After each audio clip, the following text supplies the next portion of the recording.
Okay.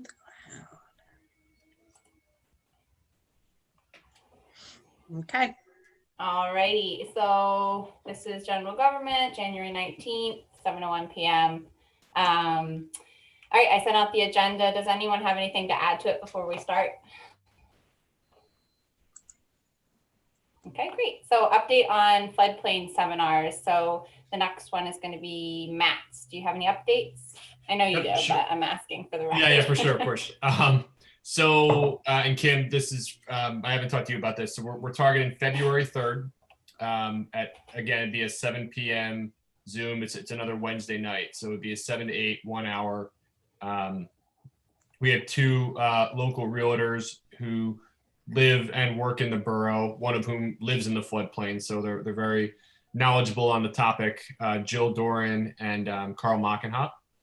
And my goal will be to get an agenda out to this group plus Wes by Friday, so we can kind of go through that and just agree on the topics and sort of the format and get buy-in on that. And then we can figure out how we want to advertise it. But I think from talking to them, both have experience buying and selling homes in the floodplain, which is great, and had some either stories or anecdotes or things that can be helpful. So I think it'll be a good discussion.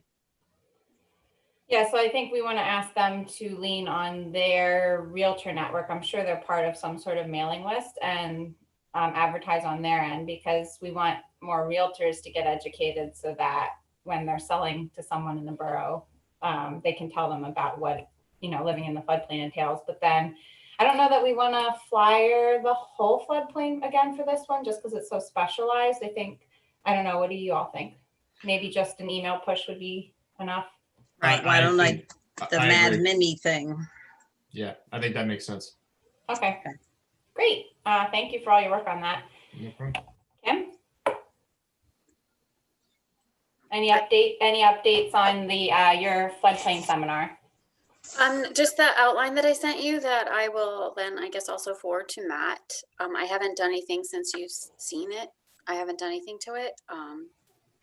So other than I need to find people to speak other than Wes, and then I guess I can contact Carl Perella. Is that his last name? Mhm. Yep.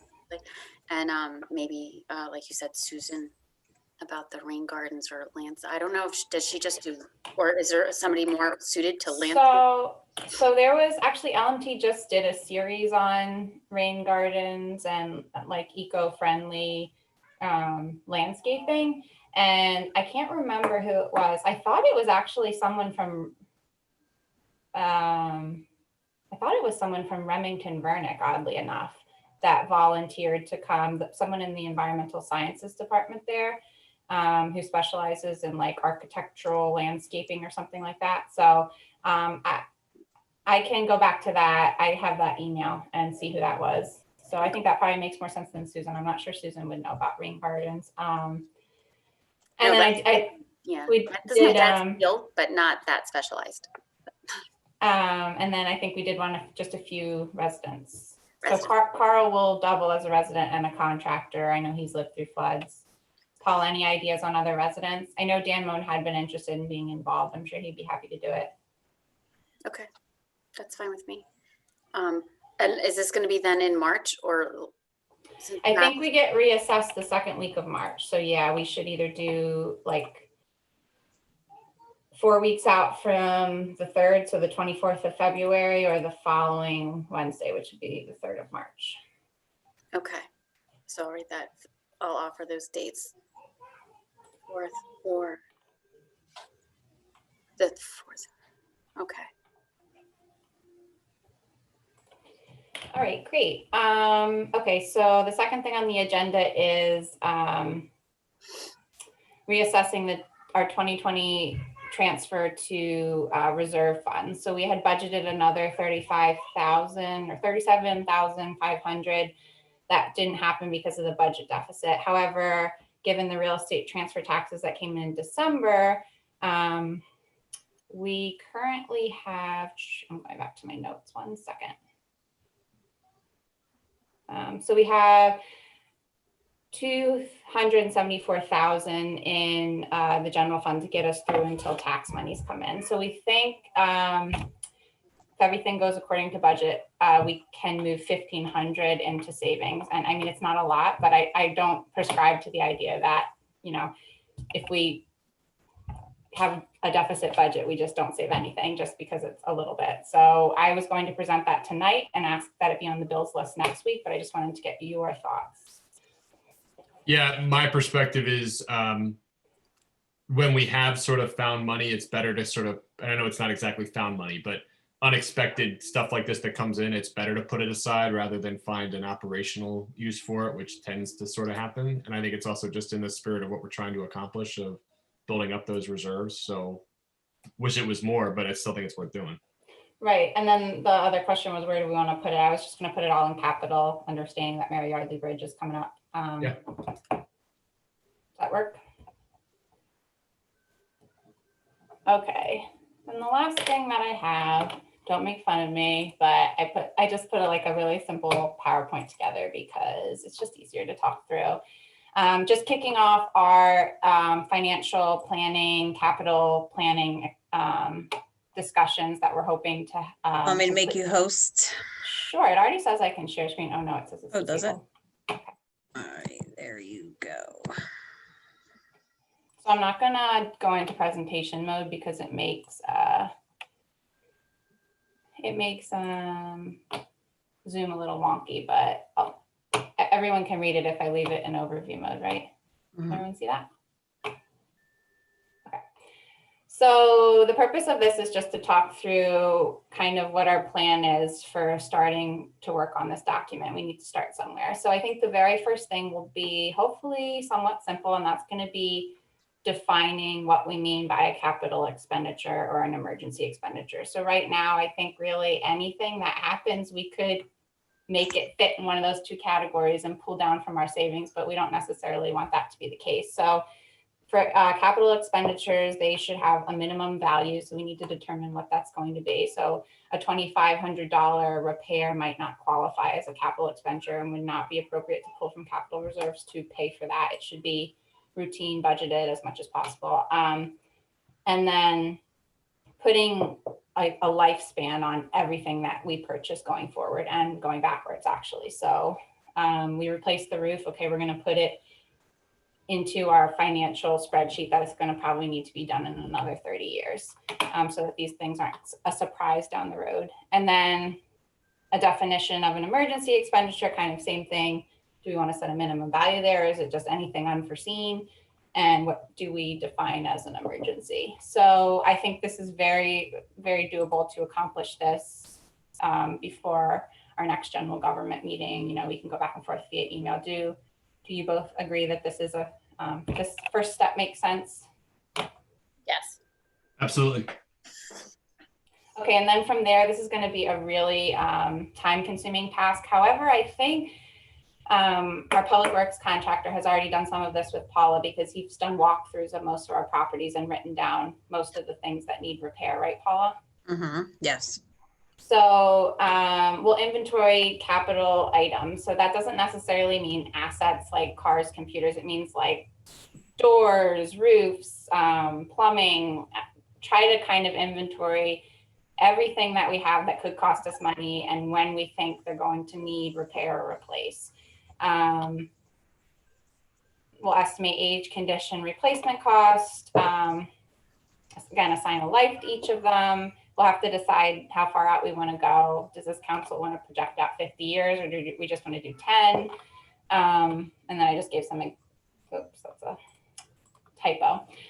Just an example of some of the things that we might include. So all of this is going to be a ton of work, and it's not even going to include our dream projects like finishing the sidewalk necessarily, which would be in addition to these.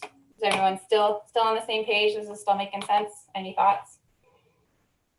I think this is a necessary starting point for long-term planning. So I think it's work that's got to get done. And then we're going to have to decide where the money will come from.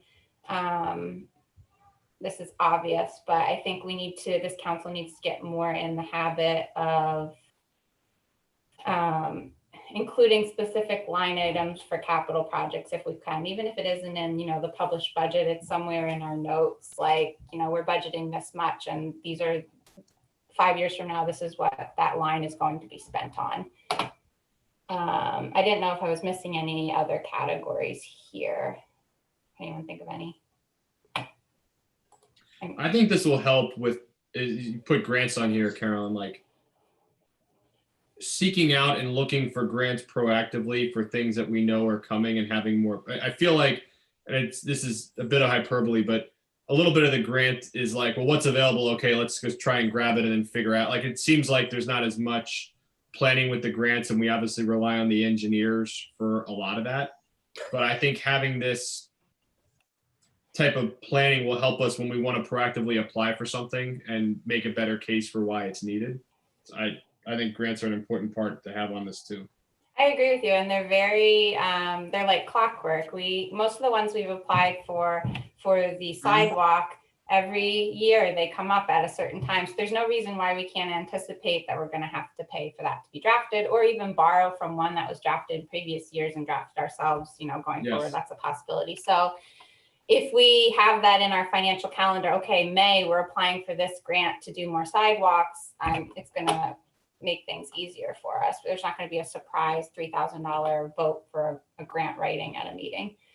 And then obviously if we find when, we've in between these two steps is obviously drafting the documents, but before we start actioning on most of the big items, we're going to have to build our funds. So our financial plan needs to include how we're going to pay for these things.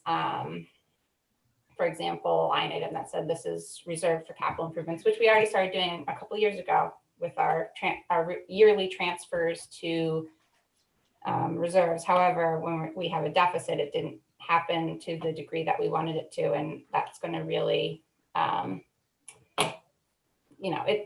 if we do that every year, obviously our capital projects are never going to happen. So we have to have a more bulletproof plan for paying for these things. And then which projects we know it's not going to happen unless we get a grant. I think it's important to articulate that. So that's where I got with this document. Obviously, we have our first step to work on the definitions. Does anyone have any thoughts or additions or any portion that looks particularly exciting to you that you'd like to take lead on? I think there's sort of two things. There's kind of like the definitional part and the inventory part, and I'm happy to take either one. Like I don't, the inventory one probably is a little more involvement with you, Paula, I would guess, right? But either one, I'm happy to take either one. It's up to you. I'm good with leftovers. I guess it depends on, if you have time for the next meeting because I think if we're finishing this in the 12 months, we need to finish the definitions in the next 4 weeks, and then so we can move forward. So yeah, just let me know. You don't have to decide now. Okay. That's all I have on the agenda. And if no one has any other questions on this plan, does anyone have anything else that they'd like to talk about?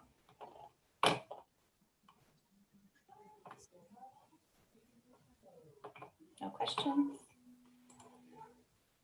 I will email this PowerPoint. And I guess I'll see you all in 15 minutes. Thanks for pulling that together, Carolyn. Sure. Thank you, everyone. Yeah. Bye. Bye-bye.